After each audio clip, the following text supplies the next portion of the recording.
Hello students, welcome to computer studies.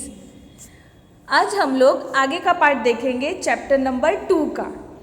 Okay, सो वो part में आज हम सीखेंगे रिलेशनल डेटाबेस मैनेजमेंट सिस्टम क्या होता है। उसे हम बोलते हैं RDBMS। This is the short form for relational database management systems. So it is nothing but the collection of data items. Okay, जो भी डेटा आइटम्स आपके पास है, डेटा और इन्फॉर्मेशन का लास्ट टाइम आप लोगों ने डेफिनेशन लिखा, मैंने देखा काफ़ी लोगों ने सबमिट किया है, लेकिन अभी तक पूरे असाइनमेंट्स मेरे पास नहीं आ रहे। So this is the warning for you all of you have to submit it properly on time. Okay, और इंटरनल असेसमेंट से ही आपके मार्क्स जाएंगे, क्योंकि इस बार आप लोगों के प्रैक्टिकल्स नहीं हो पा रहे, तो असेसमेंट मुझे इसी के बेसिस पे करना पड़ेगा। So students, be prompt and be on time for your submission. Okay, so आइए रिलेशनल डेटाबेस मैनेजमेंट सिस्टम क्या है वो देखते हैं। It is the collection of data items organized as a set of formally described tables. अब देखिए, हम क्या कर रहे हैं, टेबल्स बनाने हैं, टेबल्स के अंदर डेटाबेस डालना है। अब डेटा क्या होता है, कोई भी रॉ डेटा, नंबर्स हो गए, इमेजेस होगी, फिगर्स होगी, ठीक है, वो सभी हम डेटा कंसिडर करते हैं। लेकिन जब उसे प्रोसेस किया जाता है तब हमें मिलता है इन्फॉर्मेशन जो प्रॉपर रिलेटेड होगा। अगर आपके मार्क्स काफ़ी सारे, पूरे सारे स्टूडेंट्स का, सारे स्कूल का डेटाबेस पड़ा है, लेकिन मुझे प्रॉपर पर्टिकुलर स्टैंडर्ड के लिए अगर लेना है तो उसे हम कहेंगे पर्टिकुलर स्टैंडर्ड के बारे में इंफॉर्मेशन। और आपके लिए एग्जाम्पल के तौर पे क्या बताया था, आपकी क्लास टीचर जो आपका क्लास का मास्टर मेंटेन करती है, जिसमें आपका डेटा होता है, वो एक डेटाबेस का बहुत अच्छा एग्जाम्पल है जो आप भी समझ सकते हो। उसमें क्या होती है बच्चों, आपके बारे में सारी इन्फॉर्मेशन होती है। क्या क्या इन्फॉर्मेशन होती है, जैसे कि नेम, रोल नंबर, वो सभी है ना, आपके caste, category, mobile number, address, ठीक है, वो सभी चीज़ें, और कितने दिन आप प्रेजेंट हो, कितने दिन एब्सेंट हो, वो सभी डेटाबेस है। ठीक है, तो एक बंदा था जिसका नाम था EF Codd, sir EF Codd. ये IBM में था और 1970s में उसने ये टर्म कॉइन किया, और इसका टर्म जो है रिलेशनल डेटाबेस का, ये इन्होंने बनाया। इनका बहुत बड़ा योगदान रहा है इसमें। एक्चुअली ये सभी पहले भी था, लेकिन कोई एक बंदा जो प्रेजेंट करे सबके सामने, तो पता चले कि भाई नहीं, ये सही में इस तरह का होता है। ठीक है, ये सबको नहीं आता है। सो ये श्रेय पूरा जाता है EF कॉड सर को। ये IBM में थे, 1970s में इन्होंने कंसेप्ट ऑफ रिलेशनल डेटाबेस दिया है सबको, पूरी दुनिया को दिया है। ठीक है, तो आप ये नाम याद रखना, ये आपको फिल इन द ब्लैंक्स में आता है। ओके, अब यहाँ पे क्या होता है, डेटा कैन बी एसेस्ड और रीअसेंबल्ड फ्रॉम द टेबल्स। अब जो भी टेबल्स बने होते हैं उसमें से डेटा आपका रीअसेंबल किया जाता है। दैट मीन्स कुछ नेसेसरी इन्फॉर्मेशन, मुझे सारा डेटा पड़ा है, लेकिन मुझे अगर पर्टिकुलर ही डेटा चाहिए, सपोज मुझे आपके सिर्फ फ़ोन नंबर चाहिए नाम के साथ और रोल नंबर के साथ, तो मुझे सारा डेटा अगर नहीं चाहिए, पर्टिकुलर चाहिए, तो उसके लिए प्रोसेसिंग करना पड़ेगा। ठीक है, तो कैसे हम लोग इजीली कंप्यूटर में ये चीज़ें कर सकते हैं, तो यही हमें सीखना है ओपन ऑफिस बेस में। ओके, यही हमारा पर्पज़ है सीखने का। मैं आपको प्रैक्टिकल सेशन में भी बताऊंगी। At the end of this completion of this chapter we will conduct practical sessions also, how to use this. Now, in addition to being relatively easy to create and access, a relational database has an important advantage of being easily extendable. मतलब अगर कुछ data कम पड़ रहा है और add करना है तो ऐड भी कर सके, तो ये भी एडवांटेजेस पार्ट है। After the original database creation, a new data category can be added without modifying all the existing applications.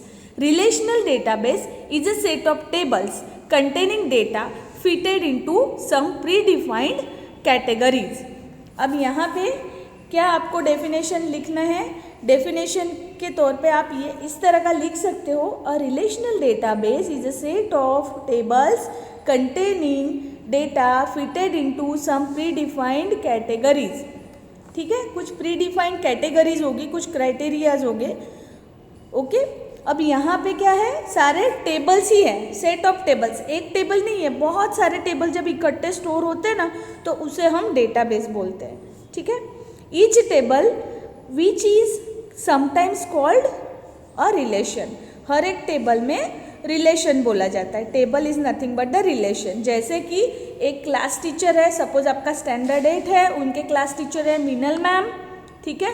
तो ये मीनल मैम सिर्फ आपके क्लास में क्लास टीचर है, लेकिन उनका सब्जेक्ट है इंग्लिश, वो बाकी सारे स्टैंडर्ड में भी इंग्लिश सब्जेक्ट ले रही है।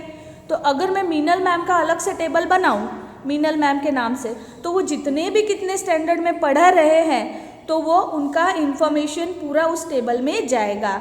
लेकिन अगर मैं स्टैंडर्ड 8 का टेबल बनाऊं तो उसमें अलग अलग दूसरी भी फैकल्टीज आती है लेक्चर लेने के लिए, क्योंकि बाकी सारे भी सब्जेक्ट्स हैं।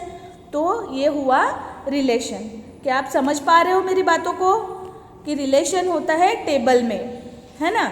तो ये एक इम्पॉर्टेंट चीज़ है। जैसे कि each table which is sometimes called as relation contains one or more data categories in column. Column के अंदर होती है, ठीक है। Each row contains unique instance of data for the categories defined by columns. Unique instance, unique क्या होता है? One and the single, one and the one only, जिसकी रिपीटेड एंट्रीज है ही नहीं, अकेला। तो सिंगल रो जब होती है तब वो करेक्ट होता है। जब मल्टीपल रोज आते हैं डेटा में ना तो वो गलत हो जाता है, तो उसमें कुछ रिडंडेंसी टाइप आ जाती है, ऐसे बोला जाता है। वो वर्ड आपको आगे आएगा, ठीक है। अब आगे चलते हैं। एग्जाम्पल दिया है आपको समझने के लिए, देखिए। Typical business order entry database would include a table that describes the customer details with columns for name, address, phone number। ठीक है, क्या क्या है इसमें? एक बिजनेस चल रहा है तो उसमें नेम, एड्रेस और फ़ोन नंबर, कॉन्टैक्ट डिटेल्स रखनी पड़ती है ना। तो सबसे पहले हम नाम लिखेंगे, एड्रेस लिखेंगे बंदे का और फ़ोन नंबर, यही चीज़ें ज़रूरी है, ठीक है। तो अभी आगे क्या होगा? There are many RDBMS softwares available. बहुत सारे RDBMS के सॉफ्टवेयर अवेलेबल है, जिसमें से हम ओपन ऑफिस वाला पढ़ रहे हैं, ठीक है। Some of them are Oracle, fox pro, MS Access and open office Base. यहाँ पर एग्जाम्पल्स दिए हैं अलग अलग सॉफ्टवेयर्स के बच्चों, ठीक है। So you remember this, what is this? Oracle, fox pro, MS Access. ये आपको एग्जाम्पल में लिखना है। मैं आपको नो डाउट नोट्स भी दूंगी। ये जैसे चैप्टर फिनिश हो जाता है इसके नोट्स मैं आपको प्रोवाइड करूंगी। पूरे नोट्स आप प्रॉपरली लिख देना, okay okay. Come to the next point. Now database objects. Database के ऑब्जेक्ट्स क्या होते हैं? All objects of the database are stored in a single file. सारे के सारे जो ऑब्जेक्ट्स होते हैं वो एक सिंगल फाइल में स्टोर होते हैं। These are manage through database window, और वो डेटाबेस विंडो के थ्रू मैनेज किए जाते हैं। Let us discuss the main object of the database. Database का मेन ऑब्जेक्ट कौन सा है? तो ये है टेबल, क्वेरी, उसके बाद में भी आता है फॉर्म और लास्ट में आता है रिपोर्ट। तो ये चार चीज़ें हैं जो इम्पॉर्टेंट है। क्या क्या है? Let us memorize table, this is very first table, then query वो दूसरा है, तीसरा है फॉर्म, ठीक है, और चौथा है रिपोर्ट्स। ये रहा रिपोर्ट्स, ये है फोर्थ, ठीक है। तो ये चार ऑब्जेक्ट आपको ध्यान रखने हैं। तो ये कैसे हम टेबल इंसर्ट करें, इसमें क्वेरी कैसे करें, फॉर्म कैसे बनाएं और रिपोर्ट कैसे प्रिंट करें, ठीक है, वो हम देखते हैं अभी। Table is a part of database. Table क्या है? डेटाबेस का पार्ट है। There where the actual data is stored. Actual data उसमें स्टोर होता है। Open office base stores the related entries in its row. Related entries सारी एक row में स्टोर होगी। This row is called as a record. जैसे एक student का इंफॉर्मेशन है मास्टर में, तो उसकी पूरी इंफॉर्मेशन आती है, तो यहाँ पर हम क्या बोलेंगे उसे? Row is called as a record. Each type of detail in a record is stored in its columns known as fields. अब जो अलग अलग इंफॉर्मेशन उसमें एक रो में आती है उसे हर एक इसको हम फील्ड बोलेंगे, ठीक है। कॉलम्स को फील्ड बोलेंगे। जैसे कि नेम, रोल नंबर, वैसे कॉलम्स होंगे बने हुए ऊपर, तो वो बनेगा, क्या बनेगा आपका? फील्ड, ठीक है। तो ये इंफॉर्मेशन इस तरह से आती है, नेम, रोल नंबर। यहाँ पे ऊपर जो होंगे ये कॉलम में जो एंट्रीज होती है, roll number, serial number, name, ठीक है। फिर यहाँ पे 1 by 1 रोल नंबर 1 2 3 आप डालते हो नीचे, तो ये कहलाता है, क्या कहलाता है, ये है एक एक रिकॉर्ड, और ये ऊपर का जो ये पूरा ये इंडिकेट करेगा, ये होंगे फील्ड्स। यहाँ पर जो नाम दिया होगा ना, address, name, phone number, first name, last name, यहाँ जो होंगे, जो कॉलम के नाम है उसे फील्ड्स बोलेंगे। क्लियर? ओके। अब यहाँ पे एग्जाम्पल में यही दिया है बच्चों, the names of all students of your class can be stored in one field with the field name as name, and all the data entries under the field names, name, age, address together form the record of particular student. Right? Okay. Query. Query is used to extract information from the database.